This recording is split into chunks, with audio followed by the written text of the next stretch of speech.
Mga master, okay lang bang? Huwag niyong skip ang mga ads sa aking mga video kung okay lang mga master. Salamat sa solid na suporta po. Yon, what's up mga masters? Nandito na naman tayo sa panibagong araw, panibagong kabanata na naman ang pagsasama-samahan natin ngayon guys.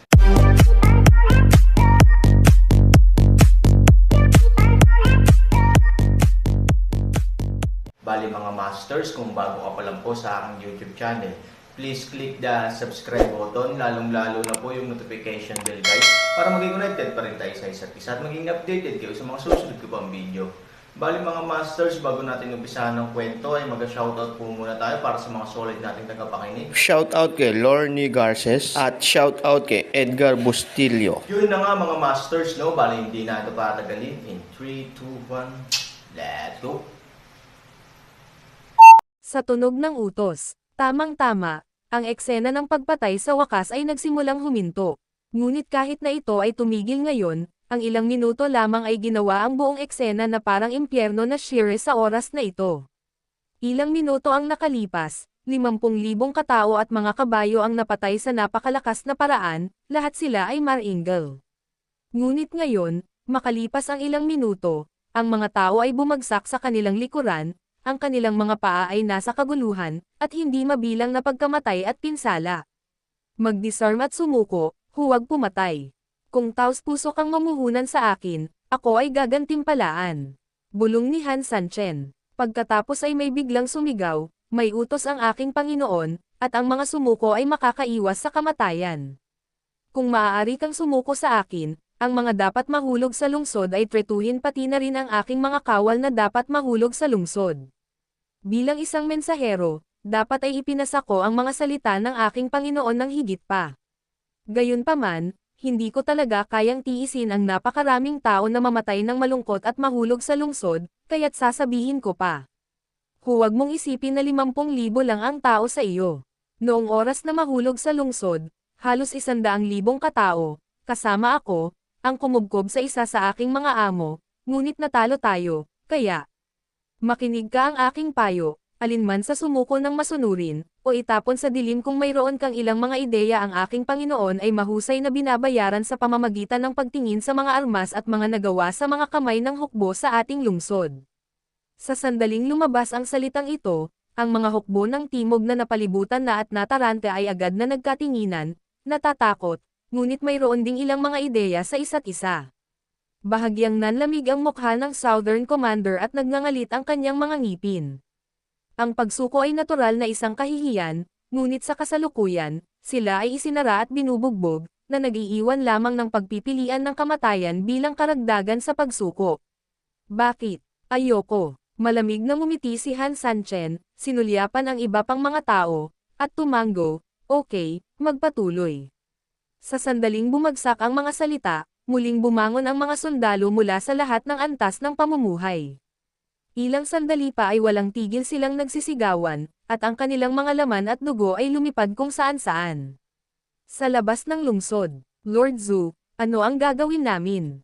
Umiling si Zhu Yanshua, kung paano gawin, kung paano niya alam kung paano gawin. Kung 10,000 tropa ang hindi makalaban, dapat ba siyang mahulog sa lungsod? Gusto ba niyang makipaglaban sa 8,000 elite? Hindi siya si Han Sanchen, at kahit na siya, maaaring hindi siya magtagumpay. Ang pagmamadali ay pagbibigay ng ulo, ngunit ang pananatili dito sa halip na magmadali upang marinig ang mga hiyawan ng iyong mga kasamahan sa lungsod ay hindi matiis. Utusin mo ang mga tropa na manatili sa lugar at magbantay sa labas ng lungsod. Bawal lumabas ang sinuman. Babalik ako ng personal, nawasak ang katimugang hukbo at kailangang ipadala ang iba pang mga tropa upang punan ang kawalan. Oo, ang mga nasasakupan ay kumuha ng mga utos. Bumagsak ang boses ni Zhu Yanshua, at sumakay siya sa hayop ng digmaan hanggang sa silangang hukbo.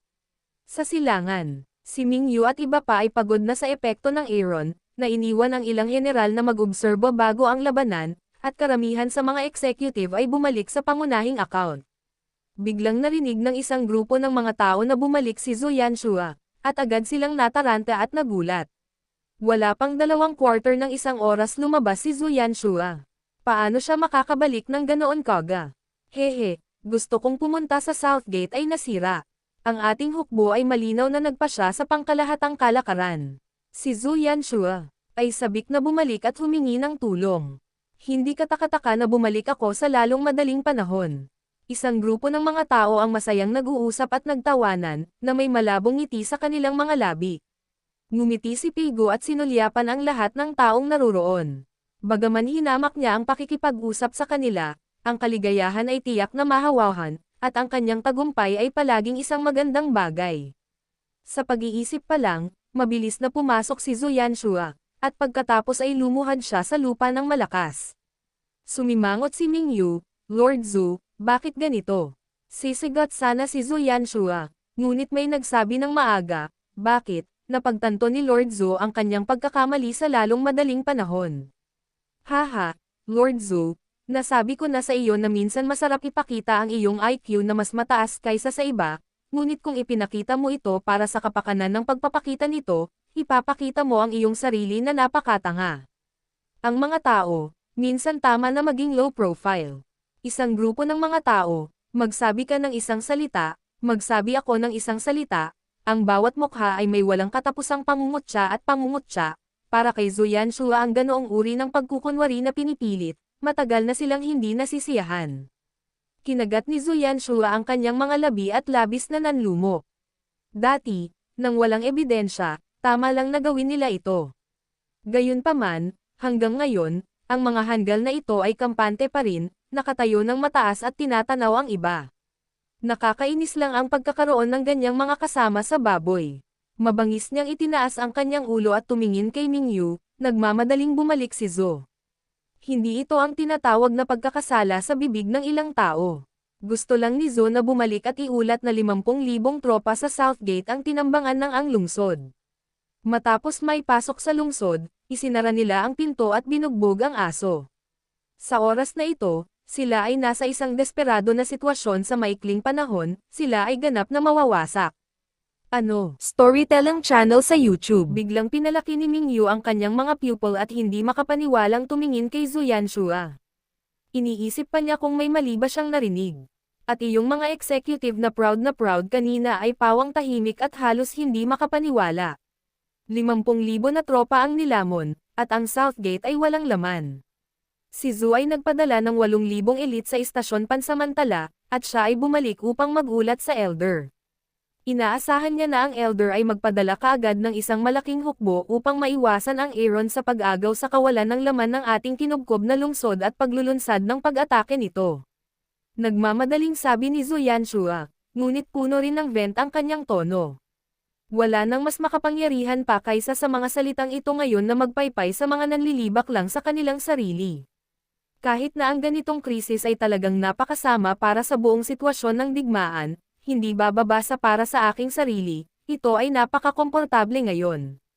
Naramdaman ni Mingyu ang pag-ikot ng langit at lupa. Mayroong 50,000 hukbo sa timog.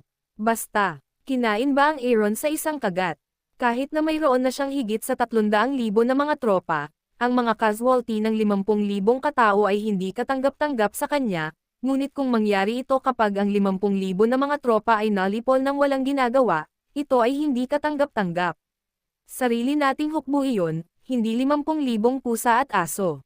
Paano? Paano nangyari ito? Sinabi na ng aking mga nasasakupan na ang bagay na ito ay mukhang lubhang kakaiba, ngunit ito ay nakakalungkot. Malamig na sumulyap si Zhu Yanshua sa taong nanunuya sa kanya, at hindi maiwasang mapangiti. Ang isang grupo ng mga tao ay hindi na mayabang tulad ng dati, isa-isang nakayuko ang kanilang mga ulo, at lahat sila ay tahimik.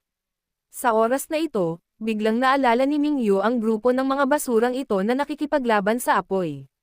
Kung hindi dahil sa grupong ito ng mga basurang tao na sadyang tinutulak si Zhu Yanshua noon, mas nakinig pa sana siya kay Zhu Yanshua.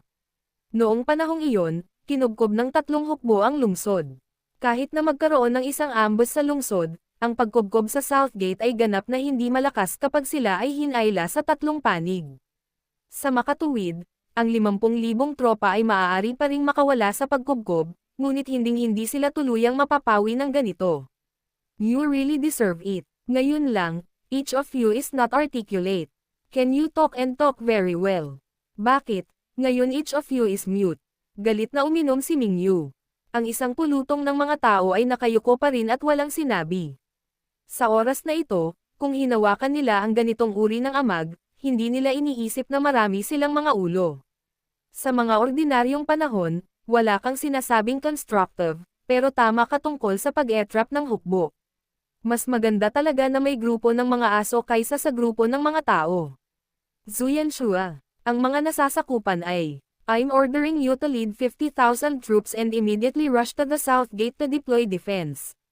Yes, bumagsak ang mga salita ni Zuyanshua. Tatayo pa lang, biglang sinabi ni Mingyu, sandali. Ano pa ba ang maitutulong ko sa iyo, kuya?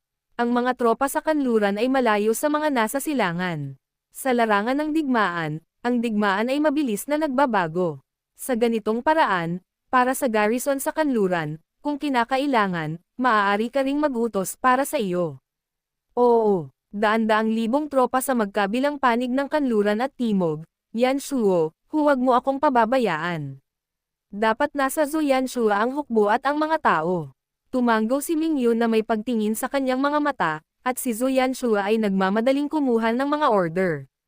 Hindi nagtagal, sumunod ang 50,000 tropa, patungo sa depensa ng South Gate. Napabuntong hininga si Mingyu, at ang kanyang mga mata ay puno ng kawalan ng magawa. Pagtingin sa grupo ng mga executive na nakayuko, hindi niya maiwasang mapabuntong hininga sa hindi malamang dahilan. Malakas lang ang kalaban, bakit bababoy pa rin ang mga kasamahan? Dahan-daang tumayo si Peigo sa oras na ito at marahang umiling, hindi ko alam kung sino ang dapat na mamahala sa lungsod. Medyo matalino ito, napangiti ng mapait si Mingyu, ito ang agwat sa pagitan ng kanyang mga kasamahan, wala siya sa Aaron, ngunit ang mga tao sa lungsod, bigla, sa kalagitnaan ng pag-uusap, biglang binuksan ni Mingyu ang kanyang mga mag-aaral, na parang may naisip. Nang makitang ganito si Mingyu, tila naunawaan kaagad ni Peigo ang kahulugan ng Mingyu, ang ibig sabihin ng nakatatanda ay, hindi ba't si Han Sanchen iyon sa labas? Hindi nagsalita si Mingyu, ngunit nang pag-isipan niya itong mabuti, naramdaman niya na ang tila walang katotohanang posibilidad na ito ang eksaktong pinakaangkop na posibilidad. Mula sa simula hanggang sa wakas, hindi pa namin nakikita si Han Sanchen, dahil lang sa hukbo ni Han Sanchen, kaya iniisip namin na ang namumuno sa tropa ay si Han Sanchen. Tumingin si Mingyu kay Peigo at mahinang sinabi. Sumimangot si Peigo, nag-isip sandali, at tumanggo ng mariin, totoo. Palagi na lang namin itong binabaliwala. Kung ito ang kaso, maaari nitong ipaliwanag ang kakaibang pag-uugali ng Aaron na tropa na umatake at umatras at umatake. Habang pinag-iisipan ito ni Mingyu, lalo siyang nanlumo, iyon talaga ang pag-atake ng takip, at ang layunin ay talagang maghanda para sa pagtatago ni Han Sanchen. Pagkatapos, nadulas si Han Sanchen sa lungsod, na hindi lamang nagpatatag sa moral ng hukbo, ngunit naglatag din ng malaking hanay upang akitin tayo. Nang marinig ang pagsusuri ni Mingyu, tumanggo si Peigo, sinusundan ng ating hukbo ang kanyang halimbawa at winawasak ang puso ng hukbo na dapat mahulog sa lungsod. Sa aming paghuhusga, talagang mag-aalala si Han Sanchen tungkol dito. Pagkatapos ng lahat, ang oras para sa mga tao masyadong maikli ang sumuko sa kanya at hindi matatag ang kanilang pundasyon. Nahulaan lang namin ang isa, ngunit hindi pinansin ang isa. Saan namin ito aasahan? Ang pag-atake bago ang labanan ay nasiyahan sa iyong hula sa ilang mga lawak, ngunit sa katunayan ito ay isang magandang pabalat para sa iba. Napabuntong hininga si Mingyu, kapag si Han Sanchen ay nakatalaga sa lungsod, ang aming plano na mangulam sa hukbo ay natuloy. Kasabay nito, siya ay nakipaglaro sa amin, at ang gate ng lungsod ay bumukas ng malaki, na nagpaisip sa amin na ang aming sining ng pangkulam, ang hukbo ay mahusay, ngunit sa katunayan. Walang mas mahusay na paraan upang patatagin ang moral ng hukbo kaysa sa isang malaking tagumpay na si Han Sanchen, na tila bata pa, ay hindi inaasahan na siya ay naging maalalahanin parang baliw ang mga tao. Hindi napigilan ni Peigo ang buntong hininga. Mukhang hindi aksidente na sunod-sunod kaming natalo sa kanya. Ngumiti ng mapait si Peigo. Hindi nagsalita si Mingyu. Matagal na niyang alam na ang personal na kakayahan ni Han Sanchen ay napakahusay, at ang utak nito ay iba sa mga ordinaryong tao, kaya palagi siyang maingat sa kanya. Ngunit ang hindi niya inaasahan ay na kahit na, ito ay malayo sa sapat. Patriarch Pei, ikaw ay isang veterano sa larangan ng digmaan. Ano ang iyong opinyon? Tanong ni Mingyu. Ang mga mata ni Peigo ay bahagyang nanlamig, hindi masasabi ang mataas na opinyon ni Pei, ngunit ang kanyang maliit na hanggal na opinyon ay medyo pa rin. Hindi ba si Han Sanchen ang pumatay sa atin sa mga saradong pinto? May grupo ng mga tao sa labas niya, kaya patayin natin ang mga tao nila. Magandang paraan. Tumanggaw si Mingyu, ngunit nang mag-iisyo na sana siya, bigla siyang nakarinig ng mahinang tunog sa langit sa labas. Si Mingyu ay nagmamadaling lumabas ng tent, ngunit nakita niya ang isang piraso ng paputok na sumasabog sa ibabaw ng lungsod. Halos kasabay nito, mabilis ding umatras ang hukbong patuloy na umaatake at umaatred sa frontline patungo sa kabundukan matapos makita ang mga paputok. Nag-igting ang lahat ng ngipin ni Mingyuki. Malinaw, dapat na hinulaan ni Han Sanchen ang lahat noon pa man. Kapag nagtagumpay siya sa lungsod, malapit na niyang mas alamin ang nangyari sa kanyang panig. Mahigpit na ayusin ang mga tropa ng maaga, at lumikas sa oras ayon sa hudyat. Kahit na galit si Mingyu at ang iba pa sa oras na ito, isang suntok lang ang kaya nilang labanan.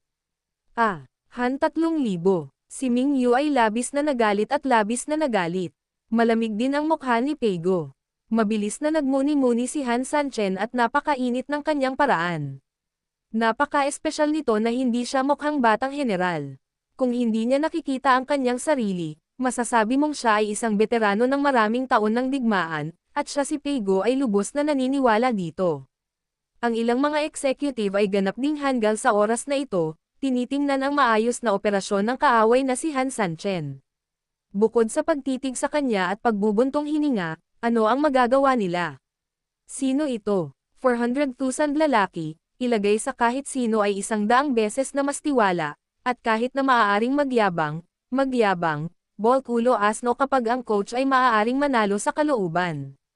Ngunit hanggang ngayon, hindi lamang sila nawalan ng kumpiyansa na ito, kundi kahit isang mahinang pakiramdam ng pagkawala. Pero, hindi talaga nila maintindihan, paano sila matatalo.